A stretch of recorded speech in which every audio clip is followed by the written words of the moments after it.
மனுஷங்க மிருகமா வாழ்ற இந்த சமூகத்துல நீயும் நானும் போராடி தான் வாழ்ந்தாகணும். மிச்சத்தை இந்த காடும் மலையும் பார்த்துக்கும். இங்க நான் வச்சதான் சட்டம், புரியுதா?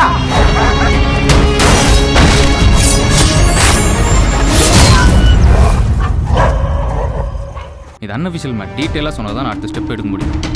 இப்போ நீங்க வர போறீங்களா இல்லையா? இதுதான் அவரோட கடைசி நம்பிக்கை. சொன்னா புரிஞ்சுக்கோ.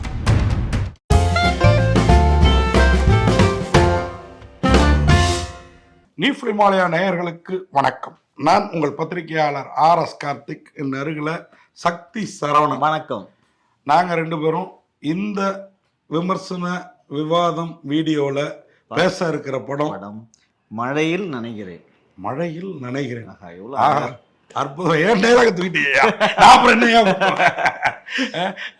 மழையில் நனைகிறேன். ஒரு பொயட்டிக்கான டைட்டில். ஆகா, அற்புதம். மழையில் நனைகிறேன். இந்த படத்துல யார் மழையில் நனைகிற, இல்ல ரசிகர்கள் கண்ணீர் மழையில நனைஞ்சாங்களா, என்ன ஏதுங்கிறத பார்த்துருவோம். உண்மையா அந்த பொயட்டிக்கான டைட்டில் பிடிச்சவங்க ஒரு அருமையான கதையையும் ஃபீல் பண்ணியிருக்காங்க. ஆனா ஃபர்ஸ்ட் ஆஃப் முழுக்க ஒரு பொண்ணை துரத்துறது ஹீரோ, அந்த பொண்ணு பிடி குடிக்காம இருக்கிறது நல்லா இருந்தது. நல்ல ஸ்டைலா இருந்தாப்புல, வித்தியாசமா. அதாவது மாதவன் மாதிரியும் இல்ல, ஒரு முரட்டுத்தனமாவும் இல்ல, ரெண்டுத்தையும் கலந்த மாதிரி ஒரு லுக் இருந்தது இல்ல. அதுதான் அவரோட ஸ்பெஷாலிட்டி. அன்சுன் பால் அவர் தான் ஜீவா செபஸ்டினா நடிச்சிருக்கிறார். அவர் வந்து உண்மையா கமல் மாதிரி கூட ஒரு லுக் இருந்தாரு அப்பப்போ. ஆமா, திடீர்னு ஒரு டாடி எடுத்த ஒரு மாதிரி மோகன் மாதிரி இருக்கிறார், மைக் மோகன் மாதிரி. ஃபர்ஸ்ட் படம் மாதிரி தெரியல, நல்லா பண்ணிருக்காரு. அது மாதிரி ஹீரோயின் ரபா ஜான் அந்த மாதிரி 2-3 படம் பண்ணிருக்கு தெலுங்குல தமிழ்ல எல்லாம். அது மாதிரி மேத்யூ வர்கீஸ் தான் அந்த ஜோசப் செபஸ்டினா இவங்க அப்பாவா நடிச்சிருக்காரு. நல்லா பண்ணிருக்காரு அவரும். அதுக்கப்புறம் அனுபமா குமார் அம்மா கேரக்டர். எல்லா படத்துலயும் வந்துடுறாரு. அனுபமா வந்து அம்மா கேரக்டர்னாலும் சும்மா சொல்லக்கூடாதுங்க, சும்மா கும்முன்னு இருக்காங்க. ஓகேவா?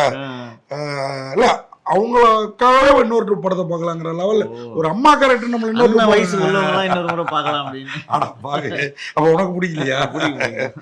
அப்புறம் கிஷோர் ராஜ்குமார் அவர் தான் அந்த சிவான்ற அந்த கேரக்டர் வர்றாரு. அது மாதிரி சங்கர் குரு ராஜா தான் அந்த பொண்ணோட அப்பா ஐயங்காரா வர்றாரு, ஐயரா. சங்கர் குரு ராஜா. வெற்றிவேல் ராஜா அவர் வந்து அண்ணாமலைங்கிற அந்த கேரக்டர்ல வர்றாரு. அவங்க எல்லாருமே நல்லாவே பரவாயில்ல. அந்த ஐயங்கார் குடும்பம் அப்புறம் அழகா போயிட்டிக்கா அழகா அமுச்சு விட்டுறாங்க. நல்லதுன்னு சொல்றேன், கேட்கலன்னா போமா அப்படின்ட்டு. அதெல்லாம் வந்து கனவுல தானே. அது வந்து நீங்க வந்து பாத்தீங்கன்னா அது நமக்கு வந்து வேற லெவல் ஒரு படம். நல்லா உண்மையா ஹீரோ ஒரு லவ் ஜோடி, ஹீரோயினை துரத்தி காதலிக்கிறாரு. ஹீரோயினுக்கு காதல் வர்றப்போ 2 பேரும் ஒரு விபத்துல சிக்கிறாங்க.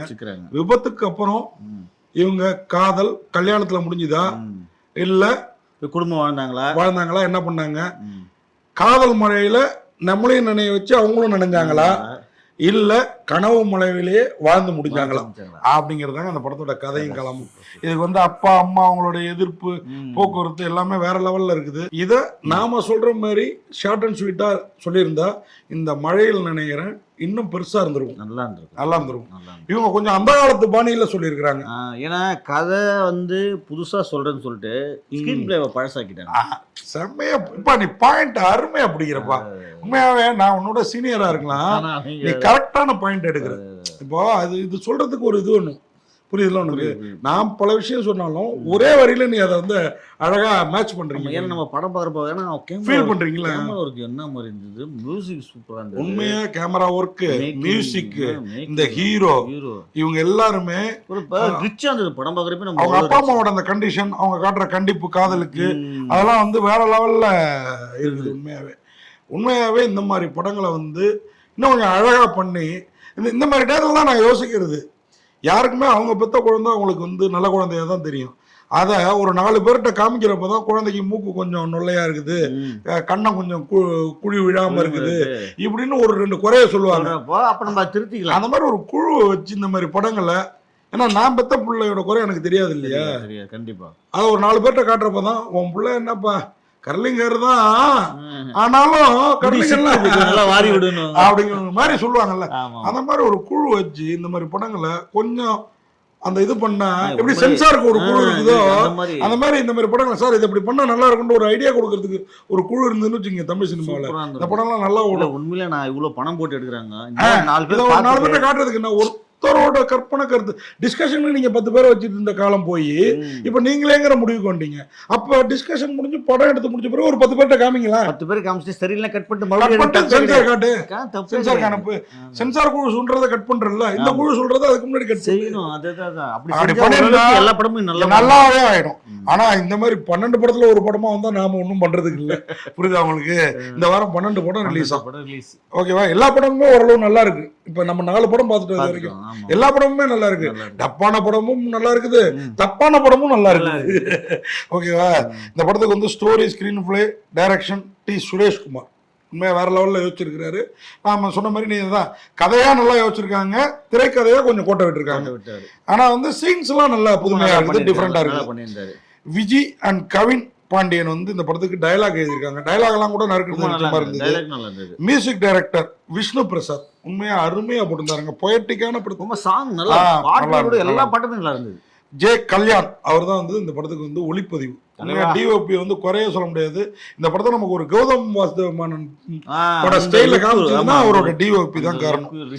இந்த படத்துக்கு ஜிபி வெங்கடேஷ் அவருடைய படத்தொகுப்பு கொஞ்சம் படாவதி தொகுப்புன்னு நான் சொல்ல விரும்பல, போட்டுக்கலாம், கொஞ்சம் கத்திரி போட்டுருக்கலாம், அவ்வளவுதான். உண்மையாவே இந்த மழையில் நனைகிறேன் நம்மள ஆங்காங்கே காதல் மழையில நினைவு விடுது, அவங்கள கனவு மழையில நினைவு விடுது. அது என்ன கனவு, எப்படிப்பட்ட கனவு, கல்யாணமே கனவா, கல்யாணத்துக்கு அப்புறமான கனவா அப்படிங்கறத நீங்க படம் பார்க்கறப்ப உங்களுக்கு ஒரு கனவு வருதா, பார்த்த பிறகு தூங்கிடுவீங்களா? நாங்க எல்லாம் நீங்க போய் தியேட்டர்ல பரிசோதிச்சு பார்த்துங்க. உண்மையாவே என்னை பொறுத்த வரைக்கும் இந்த மாதிரி படங்களும் தமிழ் சினிமா கொண்டாடப்படும் அப்படின்னு சொல்லி மழையில் நினைக்கிறேன். காதல் மனையிலையோ கனவு மனையிலையோ நினைஞ்சிட்டு வாங்க. நன்றி, வணக்கம். இந்த வீடியோ உங்களுக்கு பிடிச்சிருந்தா லைக் பண்ணுங்க, கமெண்ட் பண்ணுங்க, ஷேர் பண்ணுங்க, சப்ஸ்கிரைப் பண்ணுங்க.